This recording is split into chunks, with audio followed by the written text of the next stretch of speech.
जिसका डर था वही हो गया है। मार्क मिलर ने पिछले हफ्ते ही ये चीज़ कही थी कि वो स्पाउसल में कुछ ना कुछ चेंजेस लेके आएंगे, और वो चेंजेस भी छोटे मोटे चेंजेस नहीं थे, काफ़ी बड़े चेंजेस थे। वो आज उन्होंने इम्प्लीमेंट कर दिए हैं। उन्होंने डेट भी मेंशन कर दी है कि 21 जनवरी, इसी 21 जनवरी से वो चीज़ इम्प्लीमेंट हो जाएगी। जो न्यू रूल्स हैं उसके अकॉर्डिंग आप जब भी अपने स्पाउस का वर्क परमिट लगाओगे तो उसके अंदर क्या क्या क्राइटेरिया होना चाहिए, क्या क्या चीज़ें होनी चाहिए, वो उन्होंने मेंशन सारी करके आज बताई हैं।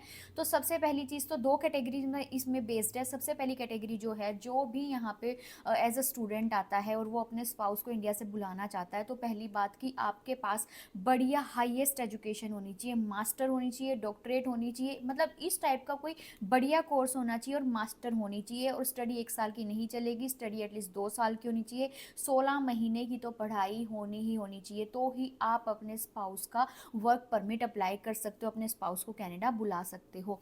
अब ये नहीं चलेगा जैसे पहले ये होता था कि अगर आप 1 साल का भी कोर्स लेके आ रहे हो तो कोई प्रॉब्लम नहीं, आप अपने स्पाउस को बुला सकते थे। या फिर अगर आप 1 साल का भी छोड़ो, अगर आप डायरेक्ट किसी भी आप जॉब पे हो, कोई भी आप जॉब करते हो किसी भी कैटेगरी में, किसी भी टीयर 1 में, 0 में, 2 में, 3 में, तो भी आप अपने स्पाउस को बुला सकते थे। लेकिन अब ये सारी चीज़ें हटा दी हैं। अगर आपकी डॉक्टरेट या मास्टर्स की पढ़ाई है तो ही आप अपने स्पाउस को बुला सकते हो, और 16 महीने एटलीस्ट पढ़ाई आपकी होनी चाहिए। फर्स्ट कैटेगरी ये है। दूसरा मेजर चेंज ये है कि अगर आप अभी कनाडा में वर्क परमिट पे हो और अगर आप अपने स्पाउस को कनाडा बुलाना चाहते हो, तो आपके पास जो जॉब होनी चाहिए वो टीयर 0 टीयर 1 के अंडर होनी चाहिए, तभी आप अपने स्पाउस को कनाडा बुला सकते हो और आप उनके वर्क परमिट के लिए अप्लाई कर सकते हो। और अगर आपकी जॉब टीयर 2 और टीयर 3 में है तो उसके लिए भी सरकार ने मेंशन किया है, स्पेशली जो इन डिमांड ऑक्यूपेशन है। अगर आपका टीयर 2 टीयर 3 में ये इन डिमांड में अगर आप जॉब करते हो तो भी आप अपने स्पाउस का वर्क परमिट अप्लाई कर सकते हो, उनको बुला सकते हो। लेकिन इसके अलावा अगर आप टीयर 4 में काम करते हो, टीयर 5 में काम करते हो, जैसे मैकडी हो गया, बर्गर किंग हो गया, टिम होटल्स हो गया, या फिर जो ट्रक चलाते हैं ये हो गए, तो ये अपने स्पाउस को नहीं बुला सकते। बहुत से लोग ऐसे हैं जो टिम पे काम करते हैं या फिर मैकडी में काम करते हैं, ट्रक चलाते हैं, और जो अपने स्पाउस को बुलाना चाहते हैं तो वो नहीं बुला पाएंगे, उनके लिए बिल्कुल मना कर दिया है। और जो 2 और 3 में हैं, जो टीयर 2 और टीयर 3 में काम करते हैं, वो भी अगर इन डिमांड ऑक्यूपेशन में अगर आप काम करते हो, ये नहीं कि किसी में भी, जो इन्होंने स्पेशली मेंशन किया है इन डिमांड में अगर आप काम करते हो तो ही आप बुला पाओगे। और इसके अलावा जो सबसे सबसे ज़्यादा बड़ा है, जो चेंज है वो ये है कि आपके पास 16 मंथ्स का वर्क परमिट होना ही होना चाहिए। अगर आपके पास 16 मंथ्स का वर्क परमिट नहीं है, चाहे 15 महीने का है, चाहे 15.5 महीने का कुछ भी है, चाहे 16 महीने से एक दिन भी कम का है, तो भी आप एलिजिबल नहीं हो अपने स्पाउस का वर्क परमिट अप्लाई करने के लिए। मेन चीज़ ये है कि ये इम्प्लीमेंट न्यू रूल्स हो रहे हैं 21 जनवरी से। 21 जनवरी से पहले पहले जो जो भी एलिजिबल है, जिसके पास जॉब 0 में है, टीयर 0 में है, टीयर 1 में है, जो भी है, मैटर नहीं करता आपके पास 16 मंथ्स का वर्क परमिट है या नहीं है, कोई भी प्रॉब्लम नहीं है। 3 महीने का भी है, 4 महीने का भी है, तो भी आप अप्लाई कर सकते हो। लेकिन अगर एक बार 21 जनवरी लग गई उसके बाद अगर आप अप्लाई करोगे तो नहीं हो पाएगा, फिर तो चेंज हो जाएगा, वो रूल इम्प्लीमेंट हो जाएगा। लेकिन प्रीवियस रूल के हिसाब से आप 21 जनवरी से पहले अगर अपने स्पाउस का वर्क परमिट अप्लाई करते हो तो चीज़ें पॉसिबल हैं। वो आपके जो प्रीवियस रूल हैं उसी के अकॉर्डिंग आपकी फ़ाइल आगे प्रोसेस की जाएगी, लेकिन 21 जनवरी के बाद सब कुछ चेंज हो जाएगा। तो जितना हो सकता है पॉसिबल आप थोड़ा जल्दी करो, आप किसी एजेंट से मिलो या किसी भी कंसल्टेंट से मिलो, अपना जो भी डॉक्यूमेंटेशन है वो पूरी करके जितना जल्दी हो सके आप अपनी फ़ाइल आगे प्रोसेस करवाओ। अदरवाइज 21 जनवरी के बाद सब कुछ चेंज हो जाएगा। पिछले इस 1 साल से 2024 में चेंज ही चेंज आए हैं, जैसे कि अब जस्टिन ट्रूडो ने भी रिज़ाइन कर दिया है। जो भी न्यू सरकार आएगी, चाहे कोई भी आए, तो भी आप रेडी रहो कि बहुत सारी पॉलिसीज़ चेंज होंगी ही होंगी। ऐसा नहीं हो सकता जो पुरानी सरकार ने अपनी पॉलिसीज़ बनाई हुई हैं, जो न्यू सरकार आएगी वो भी उसी पे टिकी रहेगी, ऐसा कुछ नहीं होने वाला। सबसे पहली चीज़ जो न्यू सरकार आएगी वो ये भी दिखा रही है, या कोई भी लगा लो आप जो देख रहे हैं यहाँ पे, ज़्यादा चांसेस सबको पता है कि किसके लग रहे हैं, तो वो कैनेडियन की तरफ ज़्यादा झुकेंगे, कैनेडियंस के उन साइड में ज़्यादा वो बेनिफिट्स लेके आएंगे। उसके लिए इमिग्रेशन को ही टारगेट किया जाएगा, और मेन टारगेट है ही इमिग्रेशन, तो इमिग्रेशन को कुछ ना कुछ करके कम करो।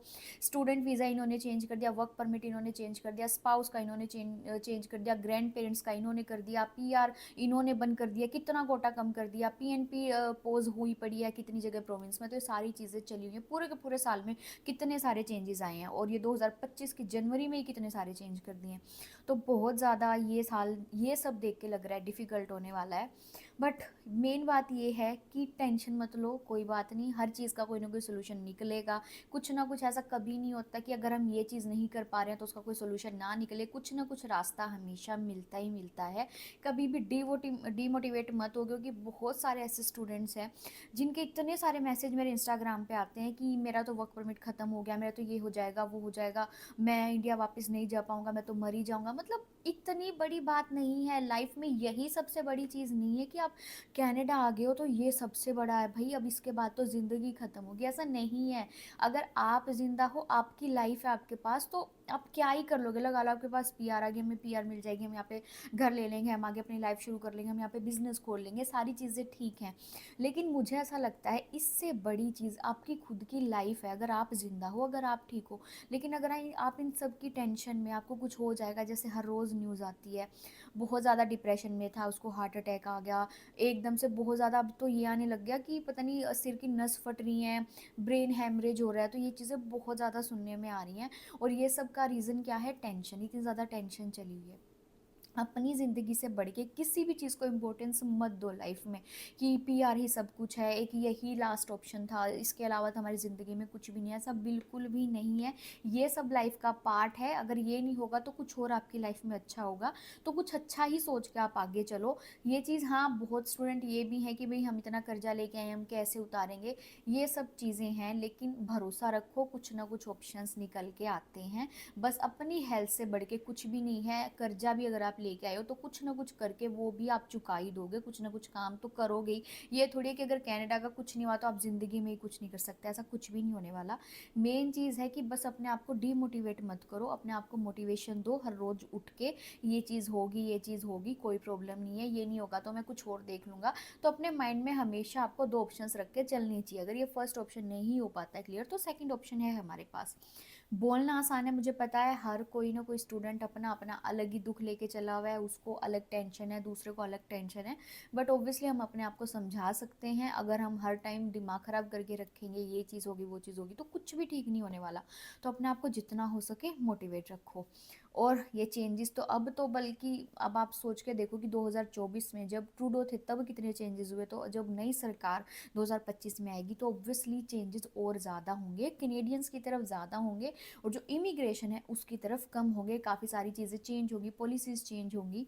बट अपने आप को मोटिवेट रखो, सारी चीज़ें ठीक होंगी। तो फिर मिलते हैं आपसे नेक्स्ट वीडियो में। तो ध्यान रखो, खुश